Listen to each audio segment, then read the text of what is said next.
Dobrý deň, dámy a páni. Vitajte pri ďalšom dieli našej podcastovej relácie Doma v realitách.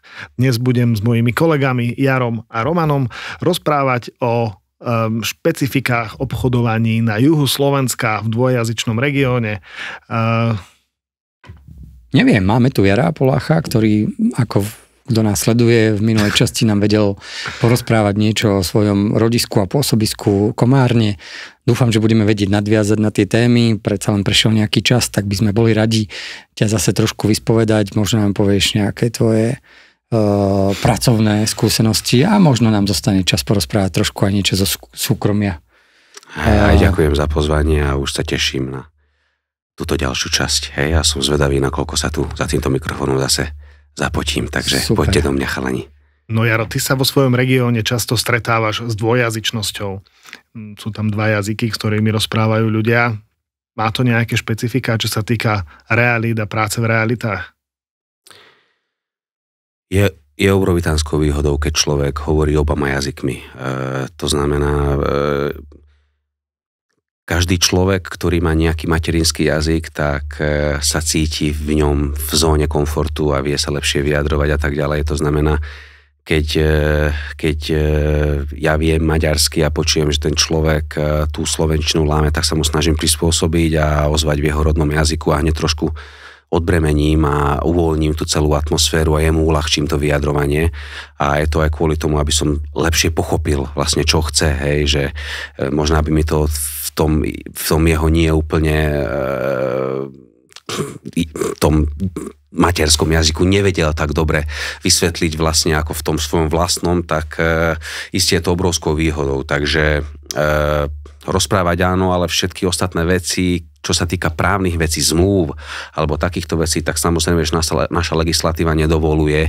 Tam sa znova dostávame do nejakých situácií, kedy sú tí klienti niekedy špecifickí a potrebujú to preložiť, niekomu stačí úradne, alebo niekto to potrebuje úradne a niekto to potrebuje, stačí len preložiť nejako tak za nie, bez pečiatky, to tak poviem, hej. Aby rozumel. Hej, ale robíme s ľuďmi, hej, 100 ľudí, 100 chutí, takže hej, je to také pestré a je to určite obrovskou výhodou, keď človek vie, aj moje deti vediem k tomu, už od malička vedieme, teda s mojou partnerkou a od svojich 3-4 rokov, odkedy začali vôbec repovať, tak sa snažíme, aby repovali v 2 jazykoch, hej, takže určite obrovskou výhodou. Áno.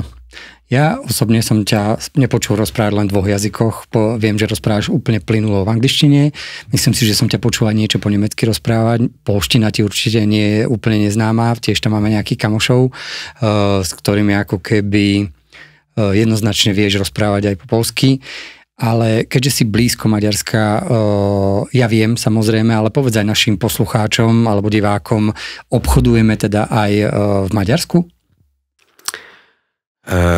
My sa snažíme obchodovať aj v Maďarsku, aj keď ten samotný obchod tam prebieha úplne ináč ako u nás. Hej. To znamená, tu na Slovensku dokážeme ten obchod uchopiť my ako sprostredkovateľa oveľa viac do svojej moci a viesť ho celý, keď tam prichádzajú aj iné poplatky zákonom dané, oveľa viac práce má tam nejaký právnik, ktorý to tam celé kvázi ako keby deleguje. Veľmi veľa vecí majú ináč nastavených, hotovostné platby, z ktorých, keď som prišiel k takému prvému obchodu, som bol prekvapený, že tam sa to kešuje na milióny, hej, u nás je to striktne dané, človek môže, hej, ako fyzická osoba do 15, právnická do 5, hej, 1000 eur sa bavíme točiť, tam sa strieľa hoci koľko, tam je to jedno, tam má pomaly každý právnik tú svoju, toto počítadlo, kde tam vložíte bankovky a ožím to ráte a tie obrovitánske cifry, keby boli v eurách, tak som už na dôchodku, takže snažíme sa, ale hej, máme pri hraniciach firmy korejské, teraz sa nám tam črtá jedna čínska veľké zahraničné firmy, ktorým sprostredkovávame prenajmy. Ja pevne verím, že Číňania začnú aj kupovať a nebude to iba o prenajmoch. tak ich potreby nejakým spôsobom zastrešujeme, ale samozrejme nájdu sa aj investori, ktorí žijú niekde, však Budapešť je 100 kilometrov od hraníc a chcú investovať tu peniaze z rôznych dôvodov. Oni majú slovenské SROčky, máme menšiu daň ako v Maďarsku, oni začínajú podnikať alebo preháňať svoje podnikanie cez Slovensko so snahou ušetriť si nejaké peňažky a potrebujú k tomu nejaké sídlo firmy, tak prečo si tu nekúpiť byt, spraviť sídlo firmy a potom sa mi ešte o ten byt nejakým spôsobom postará a tak ďalej. Takže hej, tá skúsenosť tam je, obchodujeme aj s maďarskými občanmi a obchodujeme aj za hranicami, ak príležitosť dá. Super. A čo ceny? Komárno je mesto, ktoré je na dvoch stranách rieky. Časť je v Maďarsku, časť je na Slovensku. Sú rovnaké ceny na jednej aj druhej strane rieky? Nie, určite. Sme drahší. My sme aj väčší. My sme aj väčšie mesto. To slovenské Komárno, môže mať niekde okolo tých 35 000 obyvateľov. Tá maďarská časť, teraz som si není úplne istý, ale tak si to typne možno niekde okolo 10-15. Takže sme podstatne väčší. Už len na pozemkoch vidím, ktoré sa nám tam podarilo nejako popredávať, že sme 2- až 3-násobne drahší pri nejakých stavebných pozemkoch s inžinieringom ako v Maďarsku. Zase tam platia nejaké iné zákony na tú výstavbu a tak ďalej. Našinci si nie úplne sa cítia komfortne, keď majú ísť tam investovať do nejakého pozemku a tam si postaviť nejaký dom. Napriek tomu, že dokáže ušetriť 1/3 peňazí pri kúpe toho pozemku, čo môže byť značná časť, ktorá by išla do výstavby, ale doma je človek, doma vie si viacej toho zistiť, takže hovorím, nie úplne každý, ale nie sú tie trhy rovnaké, to určite nie. Presne na toto sa chcem teraz trochu zamerať. Myslíš si, že je výhodné investovať na maďarskej strane pre Slováka? Akože investovať, vieš, že mám voľné peniaze a niečo by som si chcel kúpiť, do čo by mi v budúcnosti mohlo priniesť nejaký peniaz alebo naraz na hodnote, že tak si kúpim, neviem, na maďarskej strane byt alebo pozemok. Ja si myslím, že by som nebol správnym obchodníkom, keby som povedal, že hej, nie. Hej, to znamená určite nie. Hej. Mi niekto povedal, že hej, tu máš garáž dneska za 5, tak môže byť hoci kde, keď je vysporiadaná, tak ju zoberiem. Hej. A iste, keby takáto ponuka prišla aj v Maďarsku, tak by bolo hriech neinvestovať peniažky, kúpiť niečo výhodne. Potom, ako to vie človek ďalej zhodnotiť s tým servisom, keď to má po ruke, je to iste oveľa jednoduchšie starať sa o tú nehnuteľnosť, ako keď to má trošku od ruky, ale poznám ľudí aj odtiaľto, ktorí majú nejaké, takisto ako vy, hej, tuto máte chaty, chalupy hore v lesoch, ktoré sú úplne vhodné na či lyžovanie, alebo turistiku, alebo hubárčinu, alebo už teraz len strieľam, čokoľvek s tým spojené. Sám sem chodím, veľmi milujem tie aktivity, keďže my dole hory nemáme, hej, sme na nížine, takže poznám ľudí, ktorí majú okolo Balatonu nejaké chaty, ktoré využívajú či pre svoje rodinné potreby, alebo aj po prípade na nejaké oslavy, keď niečo oslavujú, tak je to také netuctové ísť tam niekde k Balatonu a tam oslaviť národky, dať si nejaké vínko a tak ďalej, hej, spojiť príjemné s užitočným, takže ak by to prišla dobrá ponuka, ja by som niečo zobral, hej, nie je problém. Kľudne sa hláste, keď máte niečo zaujímavé, milí poslucháči, je tak. Sme pripravení. Aj tam. Áno, Erik Okrajov si spomenul región, my tu teda na Liptove alebo na Turcii, odkiaľ pochádza Michal, máme dosť hodne hôr a naozaj je to lákadlo pre tých, ktorí žijú v nížinách. Za čím by sme mali prísť do toho regiónu, kde žiješ ty? Čo je tam také špecifikum a zaujímavosť? Ja som sa smial, ti do toho skočím, keď som chodil do Komárna, s chalami sme riešili inzeráty a vravím, toto máte krásny pozemok, to je rovinatý, to tam musíte napísať do toho inzerátu, že to je rovina. Hej, lebo to je super, my tu máme iba rovinu. Áno, no, čím? Ja si myslím, že to Komárno, pre mňa moje rodné mesto bude vždy najkrajším. Vlievajú sa nám, máme tam deltu 2 najväčších riek na Slovensku, Dunaj a Váh, čo je úplne ideálne prostredie pre rybárov a pre ľudí, ktorí milujú opalovanie, plávanie, člnkovanie, vodnú turistiku. Máme tam veľa ľudí, ktorí majú svoje motorové člny, jachty alebo len kajaky. Máme výborných kajakárov, keď si to zoberiete. Aj to aj vďaka tomu, že tie podmienky a to prostredie tomu jednoducho prialo. Takže určite voda.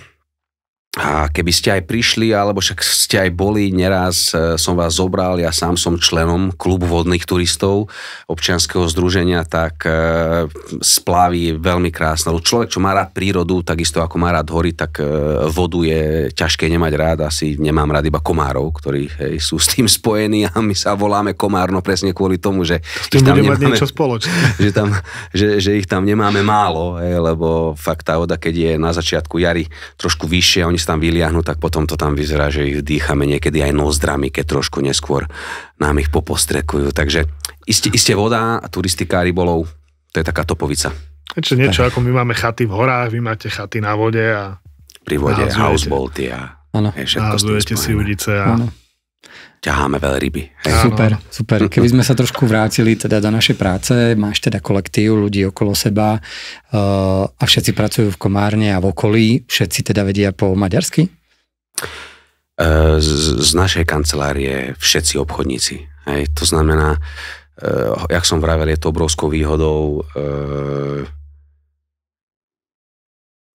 Možná, že alebo väčšina z nás vyštudovala slovenské školy, ale všetci rozprávajú plynulo maďarsky. Zase nie je to úplne pri všetkých ľuďoch tak. Stretávame sa aj s ľuďmi, ktorí neovládajú oba jazyky dole. Niekto alebo nechcú ovládať, že trošku vedia, ale sa hambia, alebo zle zaskloňujem, vysmejú ma a tak ďalej. Znova to pochádza od charakteru človeka, kto akú povahu má, akú nie. Ale nie úplne všetci vedia aj. Iste by ste sa nestratili, to znamená, že dohovorili by ste sa, ak by aj tá druhá strana chcela vás porozumieť. Horšie to je už za hranicami, tam nie, tam už s tým našim jazykom nepochodíme, tam sa už nedorozumieme, takže ešte u nás áno, ale ďalej už nie, no. OK.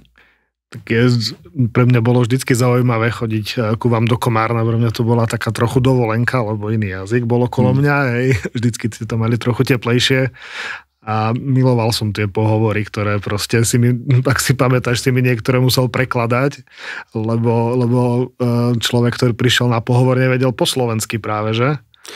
Ano, to tak sme sa museli nejako dohovoriť a ty si fungoval ako prekladač. Ja si na to spomínam ešte, ako keby to bolo včera, a prišla nemenovaná dáma a si sa jej spýtal, nech sa teda nejako odprezentuje a z nej vôbec nevypadlo nič. Potom si nahliadol do toho jej životopisu a tam si sa musel prekonávať, aby si tam nejakým spôsobom nevybuchol a ja som sa toho chopil a dal som jej priestor, nech sa odprezentuje, ale znova, ľudia, ktorí neovládajú tú slovenčinu, sa u nás ťažko dokážu presadiť kvôli tomu, že fakt tie zmluvy a všetky tieto veci sú v slovenčine, náš informačný systém je v slovenčine, generujeme popisy v slovenčine. Ten slovenský jazyk pri tejto práci dole je dôležitý, keďže sa stretávame aj s právnymi vecami a to človek, ktorý to neovládá, má to potom následne aj vysvetľovať, už pri takejto forme, tak je to dosť komplikované, takže minimálne nejaké základy, také pokročilejšie by aj mohol mať a potom to bude oveľa jednoduchšie. A myslíš si, že keby som ja chcel robiť maklera u vás na juhu, ktorý neviem ani zaťať po maďarsky, iba neslušné slova, pár, tak uživil by som sa. Tak teba poznám osobne. Ty si šikovný človek, ty by si sa nestratil ani dole. Hej, strieľal si nám tam góly ako vodnopolista, si pamätám, takže nemyslím si, že by si mal problém. Dokážeš si veľmi rýchlo budovať vzťahy a si veľmi šikovný obchodník, takže vravím, že aj tí ľudia s maďarskou národnosťou, oni sa vlastne slovenčinu povinne učia v školách, takže sa na nich nalepí a iste by ti porozumeli a pochopil by si. Ale zase znova je výhodou, keď človek robí vo väčšom kolektíve a nerobí sám a má tam niekoho, kto mu vie trošku aj pomôcť, hej, a vie do toho vstúpiť, keď má nejaký problém. Mne sa koľkokrát stane, keď komunikujem s človekom po maďarsky, že ma ten nejaký odborný výraz nenapadne, hej, lebo však ani mojím materinským jazykom nie je maďarčina a stále sa dokážem niečo učiť, alebo sa doma opýtam, drahej, ty prosím ťa toto ako, alebo ako, hej, že pomôž mi, poraď mi, ale otázka na teda odpoveď na tú tvoju otázku, o tebe nepochybujem, stavil by som si na to aj. Hej. Ale veď vieš, že som sa nepýtal priamo na seba, ale skôr mi ide o to, že človek, ktorý by tam chcel robiť a nevie úplne po maďarsky, ale nevie vôbec po maďarsky, že či je to tam možné prekonať aj takúto prekážku. Určite áno, ja pochádzam z rodiny, kde som mal oboch dedov z Čiech. Hej, takže oni vôbec nevedeli maďarsky. Moja mamina sa narodila v Čechách, v Novom Jičíne. Do dneska by som povedal láme maďarčinu, takže porozumie už po toľkých rokoch, možno 70-80%, ale už keď sa má vyjadriť, tak je to už by som povedal tak opačne, takých 20-30%, ale nestratí sa, žila si tam celý, alebo gro zo svojho života a akurát treba chcieť. Ten chtíč a možno má trošku tak, jak by som povedal, taký cit k tomu jazyku, hej, že cítiť ten jazyk. Ja, ako aj Roman predtým povedal, nepotrebujeme ani s Poliakmi, ani so Srbmi, ani s nikým iným nejaký cudzí jazyk. Ja tú slovanštinu rozumiem, hej. Ako rusky som sa v škole neučil, tým Rusom už až tak nie, ale týmto Balkáncom, jak sú fakt Chorváti, Srbi, Slovenci, o Čechoch nehovorím, Poliaci, bez problémov, keď chodím po tých turnajoch a ľudia počujú, že ty koľkými jazykmi rozprávaš, ja vždy hovorím 4, slovensky, maďarsky, anglicky, nemecky, ale tá slovenčina je...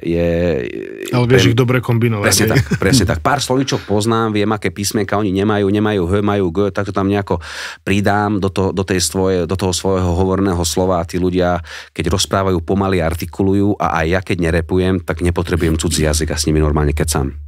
Ty máš hlavne tú komunikačnú inteligenciu absolútne vysokú, ty prídeš do krajiny, kde nevieš ani slovo, aj tak si porozumieš s každým. Áno. Teraz som bol v Arabsku a s nimi som nejako kľudne, hej, bez problémov. Ani nie anglicky, povedz mi, ukáž mi, no. Tam mi to až tak nešlo, ale hej. Pokiaľ v tej cudzej reči vieš ešte vtipy rozprávať, pre mňa je to úplne level high. Jarik, my sa občas stretneme v našom regióne s nejakými fajnovými takými vecičkami. Napríklad sme išli v blízkom meste nabrať nehnuteľnosť do ponuky, čiže konkrétne nejaký dvojizbový byt, myslím, že to bol. A keď sme doň vošli, tak sme sa ocitli v byte, ktorý bol kompletne obložený kachličkami od zeme cez steny až po strop. My sme to interne nazvali, že sme vošli do pitevne. Skutočne taký dojem tam bolo dobre, že ten majiteľ nebol v bielom plášti zakrvavenom. A to ešte neboli rovnaké tie kachličky. A neboli samozrejme rovnaké, proste nachádzal, aké mohol, také dal. Čiže odtedy koluje takáto sranda vec u nás, že sme teda aj pitevňu mali. Nájdeš niekde v spomienkach, že nejakú pikošku v rámci nejakej nehnuteľnosti ste dole našli? Alebo sme ju pomáhali predávať?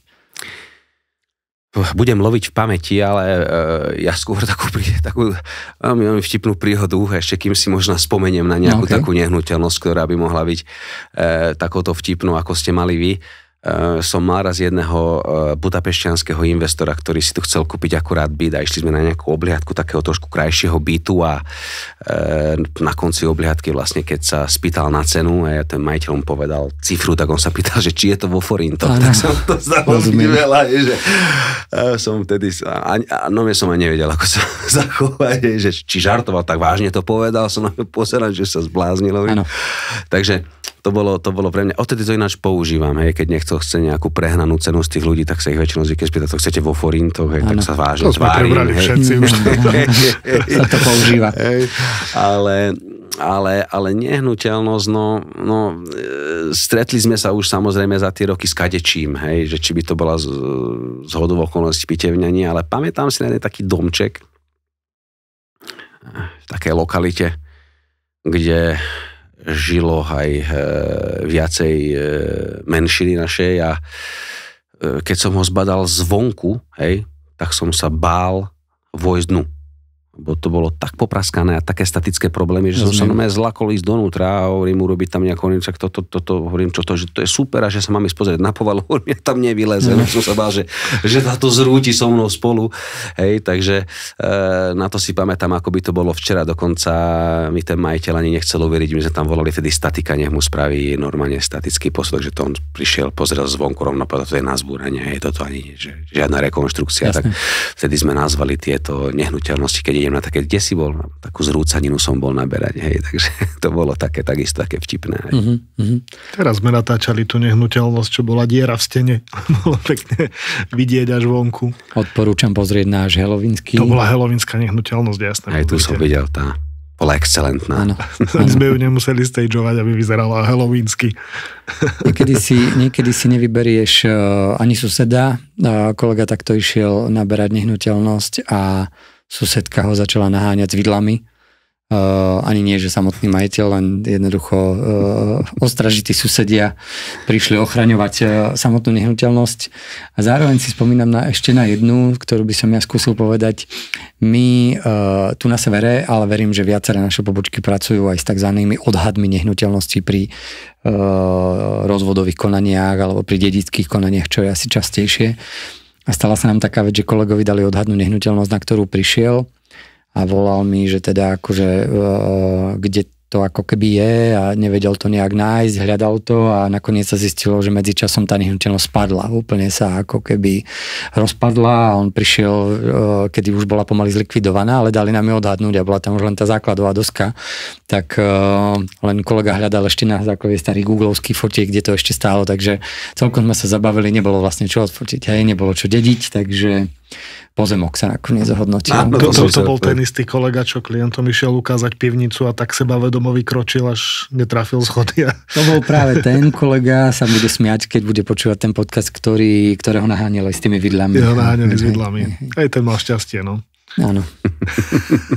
Keď nie medveď, tak vás to naháňajú nejakí, miestni, ktorí si idú chrániť svoj majetok s vidlami. Máte to tu ako koubojku veselé, hej. U nás zažiješ, no. Ale tak ty si tiež zase si musel trošku zvyknúť na sever a severné podnebie. Ty si nekupoval zimné pneumatiky dovtedy, kým si nezačal robiť tu však. Vždy ste si robili srandu, hej, ale áno, tuto keď to napadne, tak stalo sa mi už, že tu napadlo a išiel som tu cez tie kopce, či z Martina cez Kremnicu, alebo odtiaľto cez Bystricu na Letných a nebolo mi úplne všetko jedno. Hej, za tebou netrpezliví blikajú a ty sa šmíkaš, ako keby si lyžoval, takže od tej som obozretnejší a tie autá prezúvam trošku skorej kvôli tomu, že chodím často na sever a často aj do Rakúska, kde je to myslím dokonca teraz už aj podmienené nejakým dátumom, odkedy už povinne musíš byť prezutý. Takže už si dávam pozor, aby som nebol lyžiar na gumiach, hej. Ja si pamätám, keď si ešte aj vyletel z cesty na to pole a nevedel si sa dostať naspäť na cestu. Ježiš, to bolo strašné. To bola moja prvá cesta na ten prvý team building, ktorý bol v Liptovskom Jáne. Nepoznal som tú cestu a nejako. Ja som sa ocitol zrazu o 5. či pol 6 ráno v poli, ešte, že bolo zamrznuté a že som z neho vedel výjsť, lebo keby nie, tak tam rovno zapadnem.